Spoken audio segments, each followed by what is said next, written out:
السلام عليكم ورحمة الله. زرت المكتبة بعد مدة طويلة لأن كانت هناك الأشغال الطرقية أمام المكتبة، وبالتالي كانت تمنعني من الوصول إلى المكتبة. لكن بعدما انصرفوا عدت لزيارة المكتبة. في البداية كنت فقط أريد زيارة المكتبة، لكن عندما دخلت لفت انتباهي عنوان الرواية من القلعة إلى جنوة للكاتب المغربي شكيب عبد الحميد. فأخذت الرواية وجلست أقرأها، وعندما قرأت الصفحات الأولى للرواية علمت أن هذه الرواية تتحدث عن كاتب مغربي يكتب في الشتاء ولا يكتب في الصيف. هذا ما يميز هذه الرواية، أنها تتحدث عن الكتابة. فهذا الشاب ذات صباح اقتنى جريدة، فوجد مسابقة للكتابة بإيطاليا، وهذا ما جعله يكسر عادته ويكتب في الصيف، لأن القصص المكدسة في خزانته لا تستوفي شروط المسابقة. فكتب زغاريت يا بحر.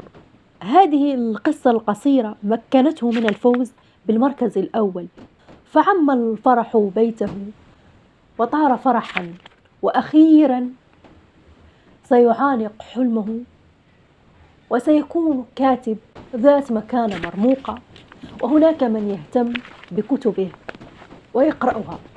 إلا أنه دائما يواجه الصعوبات والعوائق. فهذا الشاب واجه صعوبة الحصول على تأشيرة السفر إلى إيطاليا والحضور إلى حفل توزيع الجوائز. لكن من له أخ فلا خوف عليه، فأخاه هو الذي شجعه واقترح عليه مراسلة السيدة لورا المسؤولة عن المسابقة بإيطاليا، فبعث لها فاكس يخبرها بالمشكلة التي واجهته. وبعد عدة محاولات جاء الجواب من السيدة لورا وانحل المشكل وحصل على التأشيرة.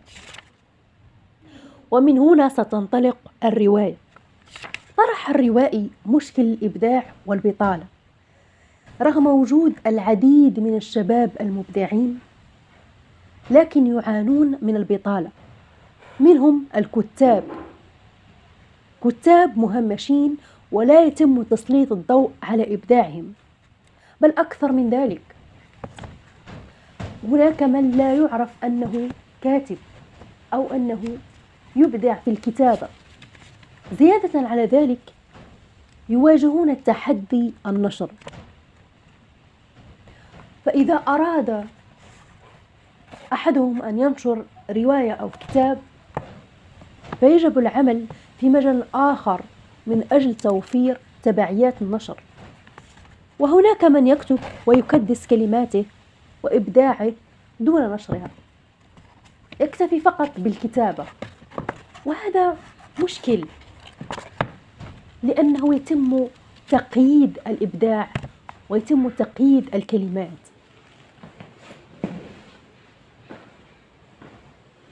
فيجب تحرير الكلمات كتابيا وكذلك نشرها. أما إذا كتبت وتكدست في الخزانة فستكون مقيدة. أما إذا كتب الكاتب رواية أو كتاب وتم نشره سيستفيد الكاتب ماديا كذلك معنويا، كذلك القراء سيستفيدون من تلك الرواية أو الكتاب. فالكتب والروايات ينورون العقل ويخرج بني آدم من ظلمات الجهل إلى نور المعرفة. وهذا سبب رئيسي يجعلنا نشجع الكتاب ونأخذ بأيديهم للمزيد من الإبداع والمزيد من الكتب والروايات. كما أن المجتمع يحتاج للكاتب، وكذلك الأفراد نحتاج للكاتب ليعبر بدل منا عما لا نبوح به، عن أفكارنا وترجمة واقعنا المعاش بروايات أدبية وكتب معرفية، لنحقق الازدهار والتقدم.